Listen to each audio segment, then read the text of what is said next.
Glória a Deus. Eu saúdo os irmãos com a paz do Senhor. Glorificado e exaltado seja o nome do Senhor. Vou dar uma breve introdução aqui da mensagem de hoje. Aqui fala a respeito de uma mulher. A mensagem de hoje é a respeito de uma mulher, ou melhor, uma mãe. A introdução diz o seguinte, que o líder Josué, lá em Josué 9, ele fez uma aliança de paz com os gibeonitas, prometendo não atacá-los. Mas essa aliança de paz no reinado de Saul foi quebrada. O rei Saul quebrou essa aliança ao qual Josué havia feito. Na época da aliança de paz, Josué não consultou o Senhor para saber quem eram aqueles homens que estavam visitando o arraial. Ele não consultou o Senhor se poderia ou não fazer essa aliança. Ele simplesmente fez essa aliança com aquele povo. Saul também, ele não consultou o Senhor quando ele atacou o povo, quebrando assim a aliança que Josué havia feito. Na ação de atacar aquele povo gibeonita, Saul trouxe consequências desagradáveis e irreparáveis para a sua casa e para a sua família. Essas consequências chegaram no reinado de Davi, quando Davi era rei. Depois da morte de Saul, quando Davi começou a reinar, chegaram as consequências, vieram as consequências, e nós a conheceremos. Nessa época, Saul já estava morto, e Davi já reinava em seu lugar. Em 2 Samuel 21, nós conheceremos quais foram as consequências que Saul trouxe para a sua família. Este texto relata a atitude de uma mulher, ou melhor, uma mãe. Quando há algo relacionado a mães, nós, como mães, sabemos que uma mãe é capaz de tudo por um filho. Não importa a idade. Mãe é mãe, indiscutivelmente. E aqui esse texto nos mostra como uma mãe pode ser guerreira quando se trata de um filho seu. Louvado seja o nome do Senhor. Eu gostaria de ler com os irmãos em 2 Samuel 21, do versículo 1 ao versículo 14. O versículo 1 diz assim: Durante o reinado de Davi, houve uma fome que durou 3 anos. Davi consultou o Senhor, que lhe disse: A fome veio por causa de Saul e da família sanguinária dele, por terem matado os gibeonitas. Então, o rei mandou chamar os gibeonitas e falou com eles. Os gibeonitas não eram de origem israelita, mas remanescentes dos amorreus. Os israelitas tinham feito com eles um acordo sob juramento. Saul, porém, no seu zelo por Israel e Judá, havia tentado exterminá-los. Davi perguntou aos gibeonitas: Que posso fazer por vocês? Como posso reparar o que foi feito para que abençoe a herança do Senhor? Os gibeonitas responderam: Não exigimos nem prata nem ouro de Saul ou da família dele, nem queremos matar ninguém em Israel. Davi perguntou: O que querem que eu faça por vocês? Eles responderam: Quanto ao homem que quase nos exterminou e que pretendia destruir-nos para que não tivéssemos lugar em Israel, que 7 descendentes dele sejam executados diante do Senhor, em Gibeá de Saul, o escolhido do Senhor. Eu os entregarei a vocês, disse o rei. O rei poupou Mefibosete, filho de Jonatas e neto de Saul, por causa do juramento feito diante do Senhor entre Davi e Jonatas, filho de Saul. Mandou buscar, porém, Armone e Mefibosete, os 2 filhos de Rispa, filho de Aiá, tinha dado a Saul. Com eles também os 5 filhos de Merabe, filha de Saul, tinha dado a Adriel, filho de Barzilai de Meolá. Quase um trava-línguas. Ele os entregou aos gibeonitas, que o executaram no monte diante do Senhor. Os 7 foram mortos ao mesmo tempo nos primeiros dias da colheita de cevada. Então Rispa, filha de Aiá, pegou um pano de saco e o estendeu para si sobre uma rocha. Desde o início da colheita até o cair da chuva do céu sobre os corpos, ela não deixou que as aves de rapina tocassem neles de dia e os animais selvagens de noite. Quando Davi foi informado do que Rispa, filha de Aiá, concubina de Saul, havia feito, mandou recolher os ossos de Saul e de Jonatas, tornando-os dos cidadãos de Jabes de Gileade. Esses haviam roubado os ossos da praça de Bet-seã, onde os filisteus tinham pendurado no dia em que mataram Saul no monte Giboá. Davi trouxe de lá os ossos de Saul e de Jonatas, o seu filho, e também os ossos dos que haviam sido executados. Enterraram os ossos de Saul e de Jonatas no túmulo de Quis, pai de Saul, em Zelá, na terra de Benjamim, e fizeram tudo o que o rei tinha ordenado.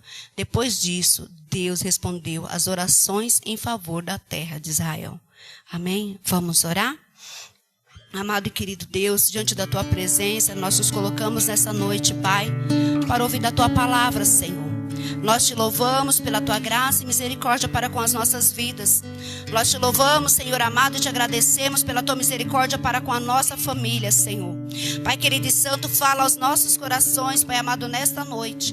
Ministra, Senhor, nos corações dos nossos irmãos, Pai, aquilo que o Senhor ministrou no meu coração. Eu te louvo e te agradeço pela minha vida, Senhor. Eu te louvo e te agradeço pela vida da minha família e dos meus filhos. Obrigada, Senhor, por mais um dia que o Senhor nos concede, Senhor, de nos encontrarmos e nos reunirmos neste lugar para adorar o teu nome e ouvir da tua palavra. Graças nós te damos, Senhor, por mais um dia. Amém. Louvado seja o nome do Senhor. Aqui no primeiro capítulo, nós vemos que Davi estranha o porquê de uma fome tão extensa ali no reino, né? Em Israel, naquele tempo que ele estava reinando. Então ele vai e consulta ao Senhor. Davi fez certo, foi consultar ao Senhor o porquê daquela fome. Então o Senhor responde o real motivo, que está no capítulo 1. Durante o reinado de Davi, houve uma fome que durou 3 anos. Davi consultou o Senhor, que lhe disse: a fome veio por causa de Saul e de sua família sanguinária, por terem matado os gibeonitas. Como eu falei na introdução, ele matou um povo ao qual Josué tinha prometido paz. Então veio Saul e guerreou contra aquele povo, atacando aquele povo. Aqui, quando nós vemos o rei Davi mandou chamar, no capítulo 2 e o 3 já relata que o rei mandou chamar os gibeonitas para saber o que poderia consertar diante daquela situação atual, a situação a qual estavam passando aqueles momentos de fome. O rei então mandou chamar os gibeonitas e falou com eles. Os gibeonitas não eram de origem israelita, mas remanescentes dos amorreus. Os israelitas tinham feito com eles um acordo sob juramento, mas Saul, em seu zelo por Israel e Judá, havia tentado exterminá-los. Davi, então, perguntou aos gibeonitas: que posso fazer por vocês? Como posso reparar o que foi feito para que abençoe a herança do Senhor? Aqui, né, Davi já pergunta para eles. Acredito eu que Davi não imaginava o que aqueles homens iam pedir. Talvez ele pensava, né, imaginava na sua cabeça que eles poderiam pedir ouro, prata ou algum outro bem material, né, algo que seria reparado com o tempo, né? Certamente ele não imaginava que aqueles homens pediriam algo tão profundo, tão forte, tão difícil, né? Mas quando há uma promessa, quando a gente faz uma promessa, a gente faz uma dívida. Então toda promessa, toda fala nossa, tudo aquilo que nós prometemos deve ser cumprido. Então, por isso nós temos que tomar cuidado e sempre consultar o Senhor até diante das nossas promessas que nós fazemos a alguém. Louvado seja o nome do Senhor. Promessa é dívida. Davi, assim, tem que pagar uma dívida a qual ele fez, porque ele chamou os gibeonitas para saber o que eles queriam, e eles colocaram a Davi o que eles queriam no versículo 4 e 5. Os gibeonitas dão o seu parecer: nem prata nem ouro, vidas ali em Israel. Os gibeonitas responderam: não exigimos de Saul ou de sua família prata ou ouro, nem queremos matar ninguém em Israel. Davi perguntou: o que querem que eu faça por vocês? E eles responderam: quanto ao homem que quase nos exterminou e que pretendia destruir-nos, para que não tivéssemos lugar em Israel, que 7 descendentes dele sejam executados perante o Senhor, em Gibeá de Saul, no monte do Senhor. Gibeá de Saul, ao qual eles conheciam, era o local que era a moradia de Saul. Então, era ali, tipo assim, é na cidade onde conheceram Saul, é ali que eu quero que os descendentes dele, que todos vejam que por uma falha dele, os descendentes deles pagaram com a vida. No capítulo 7, nós vemos que devido à promessa a um amigo, Davi, ele poupa a vida de Mefibosete, filho de Jonatas, que é neto de Saul também, que estava dentre os descendentes de Saul, ao qual o homem pedira 7 dos descendentes, que está aqui no capítulo 7.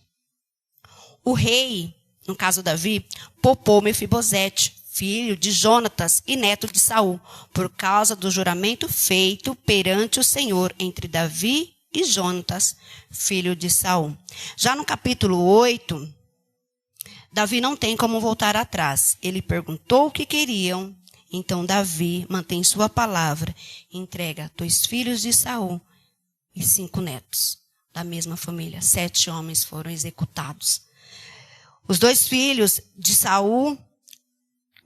que Saul tinha com Rispa, Armone e Mefibosete. 5 filhos de Merabe, que era filha de Saul.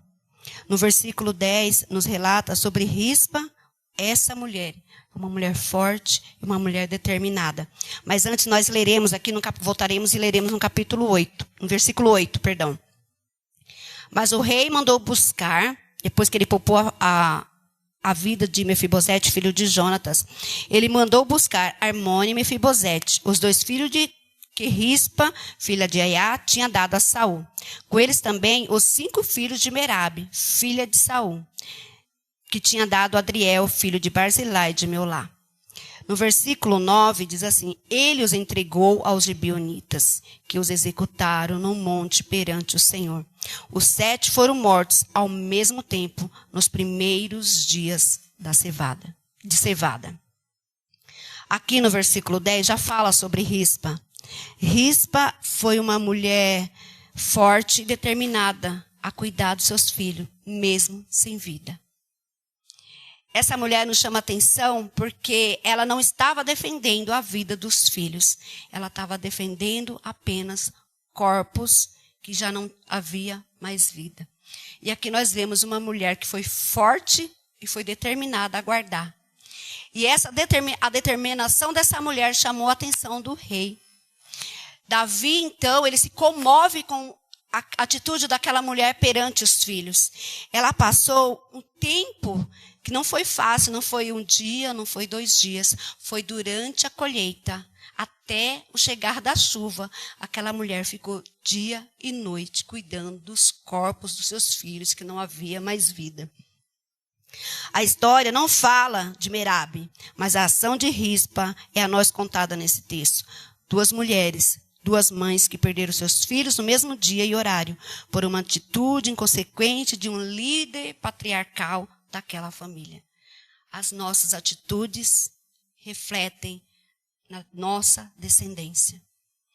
Aqui nós vemos que as nossas ações, elas trazem consequências aos nossos filhos, aos nossos netos, aos nossos bisnetos, e assim vai, até que a misericórdia do Senhor os alcance. Então aqui nós vemos que aquela mulher, ela se coloca ali daquele lugar, a lutar pelos corpos dos seus filhos, dos seus 2 filhos.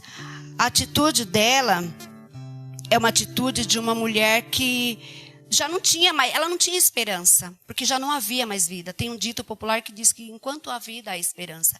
Aquela mulher já não tinha mais esperança. A única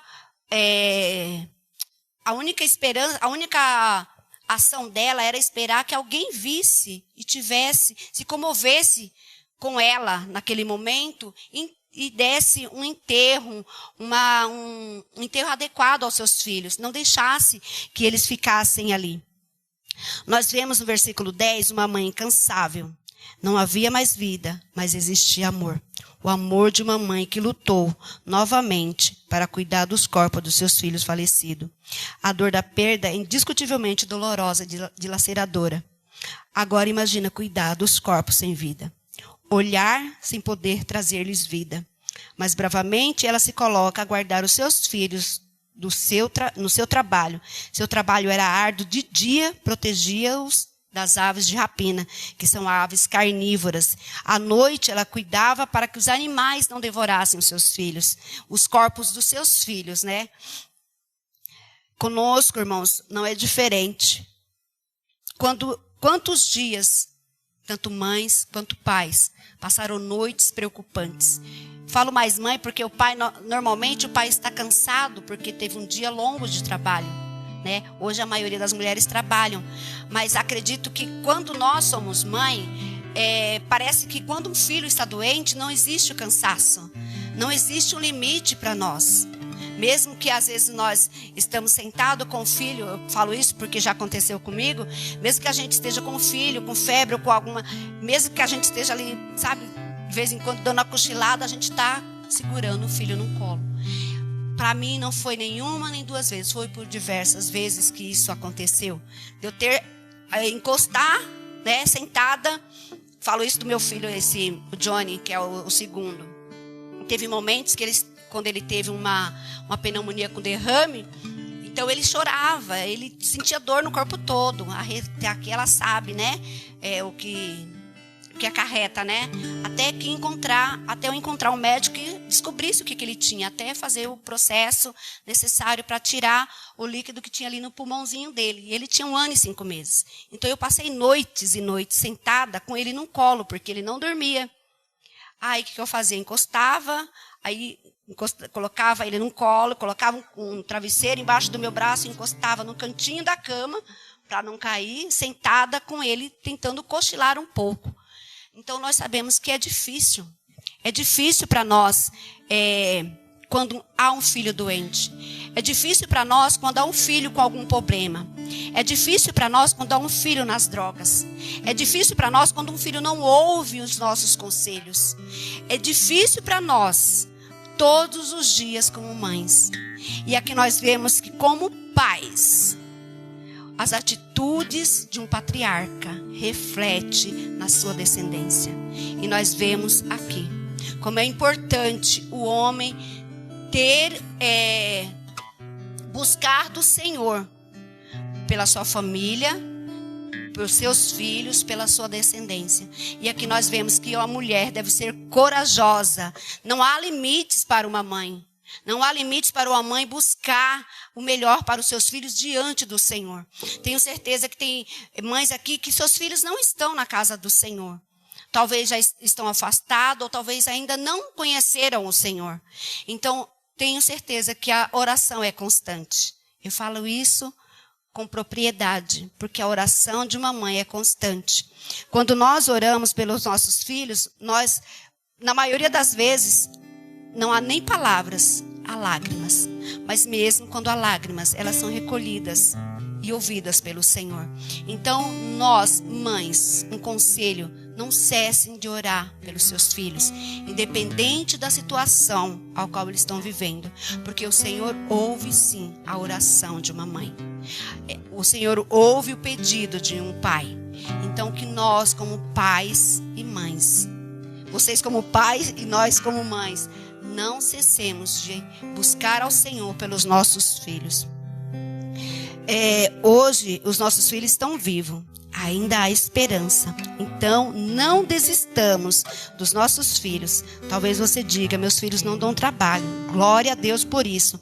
Mas, mesmo assim, não cessem suas orações por eles. Se ainda são crianças, oremos para que cresçam na presença do Senhor, que tenham saúde. Se são jovens, oremos para que continuem na presença do Senhor, ou que venham para a presença do Senhor. Se são casados, e que o jovem, para que tenha um bom relacionamento, para que tenha um bom casamento. Eu me recordo que, uma época, eu conversando com uma amiga, Aí a gente dificilmente a gente fala pessoalmente, mas ela me mandou uma mensagem: Rô, o meu filho está namorando. Eu falei: que bênção. Aí ela falou assim: ai, Rô, ela é igualzinha eu pedi para o Senhor.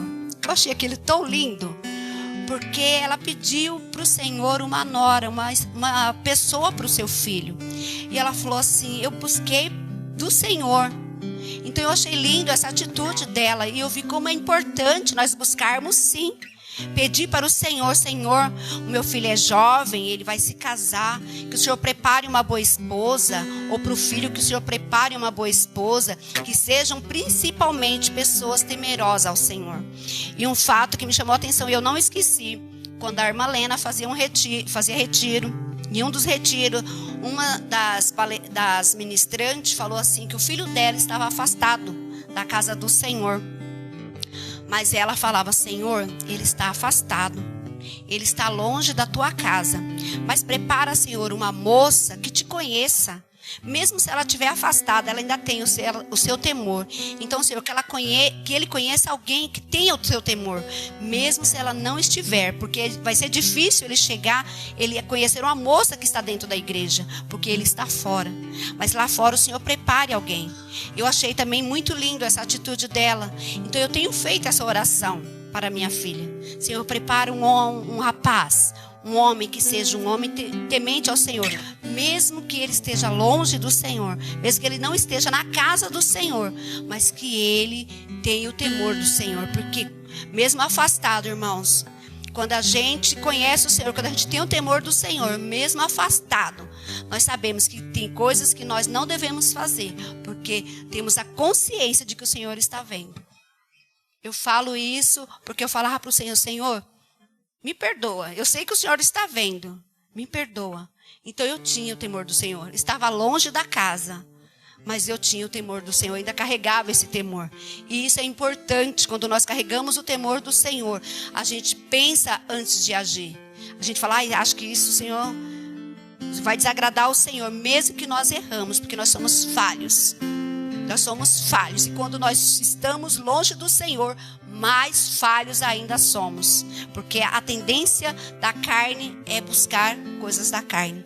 Por isso que nós devemos buscar as coisas do Espírito, buscar do Senhor cada dia mais, ter intimidade com o Senhor e buscar dos céus tudo o que o Senhor tem para nos dar, e buscar sempre sabedoria e intimidade para com o Pai. Continuando aqui: se os nossos filhos são casados, oremos para que eles tenham maturidade e sabedoria para constituir a sua família. Não importa a idade, apenas não cessem de orar. Orar é cuidado, é entregar na mão daquele que tem todo o controle. Aqui nos versículos 11, 12 e 13, nós vemos que o rei se comove em compaixão com aquela mãe. Se um homem, um ser humano, se comoveu com a atitude, com o fato daquela mãe estar passando dias e dias cuidando de 2 corpos, imagina o nosso Senhor. Imagina como se comove o nosso Deus quando nós nos colocamos em oração por nossos filhos. Mesmo que você fale assim: o meu filho não dá trabalho. Mas quem sabe você não tem um sobrinho? Quem sabe você não tem o filho de uma amiga? Quem sabe não é o filho da tua vizinha que está precisando da sua oração? Pode não ser o seu filho que esteja necessitando de uma oração específica, mas tem o vizinho, tem o sobrinho, tem um neto. Sempre tem um precisando das nossas intercessões. Então que nós busquemos do Senhor, buscamos ao Senhor com essa vida. Esses dias me comoveu muito no meu trabalho. Um rapaz chegou lá. Ele já é assim, acho que ele já tem mais de 35 anos. E aí me doeu, irmãos, doeu em mim ver aquele rapaz chegando e falando com a mãe dele. Aí ela toda assim, com vergonha, né? Chegou e entregou para ele uma sacola de alimento. Aí eu comecei a orar, falei: Senhor, tenha um encontro com ele, que ele tenha um encontro contigo. Muda, Senhor, a história dele. Aí depois um dia ela falando comigo, é tão difícil, né, Rose? Eu falei: Sueli, mas o Senhor contempla. E o Senhor ouve a oração de uma mãe. Ela falou: Rose, o meu filho sempre foi um homem trabalhador. O meu filho era casado, de uma boa família, tinha sua casa, cuidava bem da sua casa. E um dia teve uma decepção com a esposa, que a esposa o traiu. E aí ele se enfiou no mundo das drogas. E hoje meu filho está nas ruas. Os outros meus filhos não querem que eu ajude. Como uma mãe não vai ajudar o seu filho, sabendo o que ele passou? Quem é mãe aqui sabe, quem tem filho crescido, tem filho que tem problemas difíceis, sabe como é difícil isso. Como dói o coração de uma mãe. Hoje, muitas têm os filhos pequenos, mas orem, não cesse de orar pelos seus filhos, para que eles cresçam nos pés do Senhor e que eles nunca se afastem do Senhor. Porque um filho se afastar do Senhor é muito doloroso, irmãos. É doloroso você não conseguir trazer os seus filhos de volta para a casa do Senhor. Vê-los partir longe do Senhor. Mas mesmo assim nós sabemos que a misericórdia do Senhor está com ele. Porque o Senhor, quando fez uma promessa, ele é fiel para cumprir. Se o Senhor falou, eu guardo o teu filho, ele guarda. Se o Senhor falou, ele é meu, ele é do Senhor. Um dia o Senhor me falou: aquieta teu coração que eu cuido. O meu filho se foi. Eu perguntei para o Senhor: pai, que cuidado é esse? E naquele momento de dor eu não entendia porque meu filho tinha que ir. Mas o Senhor hoje me mostra o porquê ele tinha que ir. E hoje eu louvo ao Senhor. Senhor, obrigada. Porque foi o cuidado do Senhor para com a vida dele. Hoje eu vejo que foi o cuidado do Senhor para com ele. E eu tenho a certeza que os que ficaram, o Senhor cuida da mesma maneira. O Senhor guarda, porque eu vejo constantemente livramentos. Eu posso ver, porque eles me contam acontecidos. Esse final de semana, o meu filho caçula foi passear com a família no parque. Ele falou: mãe, eu estava andando, ele estava do lado esquerdo, a filha dele segurou no braço direito, andando de patins. E eles passaram por uma árvore, ele falou que é uma árvore bem grande, bem alta. E aí ele falou assim, que ele passou. Aí, coisa de 2 palmos, caiu um fruto da árvore, irmãos. É um fruto, ele parece como se fosse um cogumelo, mas não é. Ele é duro, bem duro mesmo. Ele parece, quando eu peguei, ele tem um peso desses tijolinhos vermelho. É um fruto de mais ou menos uns 10 diâmetros, né? De largura. Aí aquele fruto caiu, ele falou assim, mãe. Aí o rapaz, quando caiu, o rapaz falou, cuidado, porque essa árvore aí, os frutos são muito pesados. E pode acontecer fatalidades. Então ele falou assim, mãe, eu trouxe o fruto para ver e mostrar o livramento que o Senhor me deu hoje. Se a filha estivesse do lado esquerdo, tinha pego na filha dele. Mas o Senhor deu livramento. A família estava passeando, mas o Senhor estava cuidando. O Senhor cuida de nós, seja a ida para o trabalho, seja no nosso retorno. Seja na nossa casa, seja os filhos na escola. Seja os filhos brincando na rua, brincando no quintal, o Senhor dá o livramento. Seja no nosso passeio, numa viagem, o Senhor dá o livramento, porque Ele está constantemente nos guardando. Ele está constantemente cuidando de cada um de nós. E isso é maravilhoso demais. É bom demais nós irmos e voltarmos sabendo que tem um Deus que cuida de nós. Nós ficamos até, como se diz, descansados. É essa a palavra, descansados, porque nós temos um Deus maravilhoso que cuida de nós. Um Deus extraordinário, mas que mesmo assim, Ele se preocupa e cuida de nós. Seres tão pequenos, mas somos criação dEle, para a honra e glória do nome dEle. Com a atitude de... Aqui, como eu falei no versículo 11, 12 e 13, vemos que o rei se comove e tem compaixão daquela mulher. Voltando aqui para o texto, os capítulos 11, 12, versículo 11, 12 e 13. Quando Davi foi informado do que Rispa, filho de Aiá, concubina de Saul, havia feito, mandou recolher os ossos de Saul e de Jonatas, tomando-os dos cidadãos de Gileade, onde os filisteus os tinham pendurado quando eles foram mortos. Haviam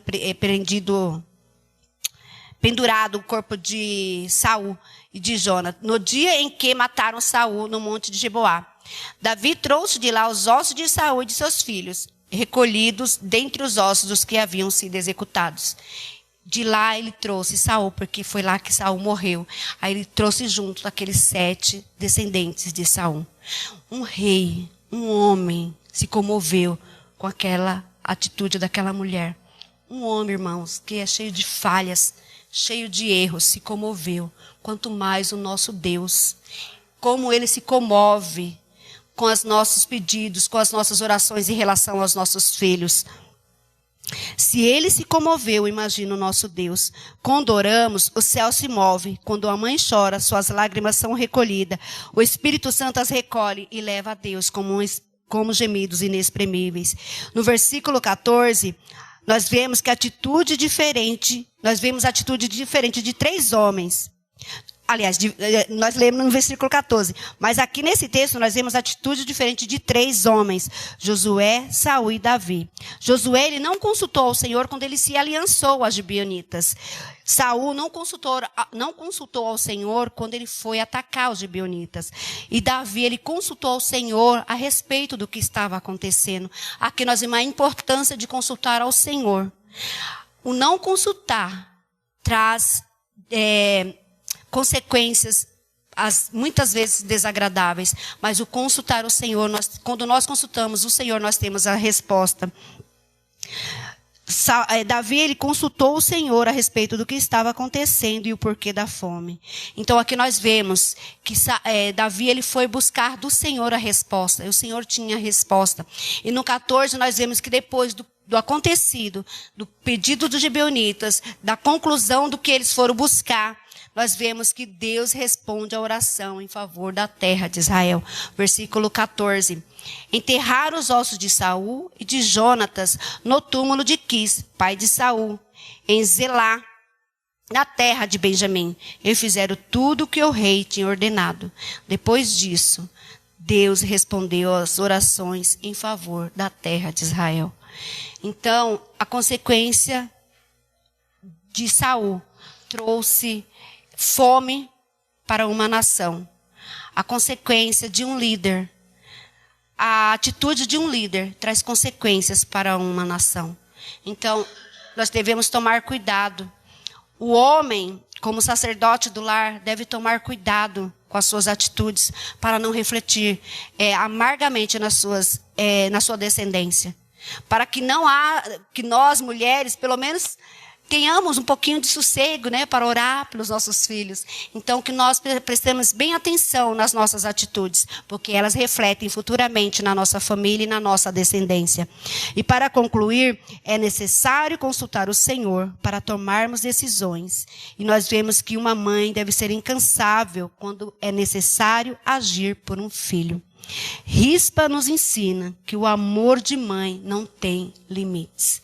Então, que nós possamos ir e entender, e para os nossos lares entender que não devemos cessar as orações pelos nossos filhos. E aprendemos que nós devemos ser determinadas. Se ainda não aconteceu, pode ter certeza, vai acontecer.